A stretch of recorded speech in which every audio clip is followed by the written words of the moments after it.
Бруталната битка ще ви покажем след малко, а сега вижте какви радикални действия предприе Никола, заедно с камикадзето Найден, за да разчувства Биг Брадър и да си върне багажа. Ще видите и какви размисли и страсти бяха взели Панайот в последните му часове в тайната стая. Добре, че от хората, които мислят на глас, така че ще можете и да ги чуете. Ден 8.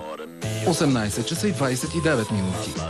Найден и неговия нов македонски приятел са във фитнеса. Big Brother.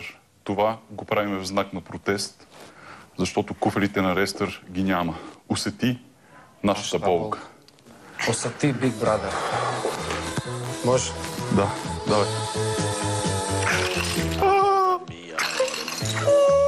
Един, 2, 3, 4, 5, 6, 7, 8, 9, 10, 11, 12, 13, 14, 15, 16, 17, 18, 19, 20. Шести ден след като куфарите му изчезнаха мистериозно, Найден и Никола се самонаказват в протест срещу наглата кражба.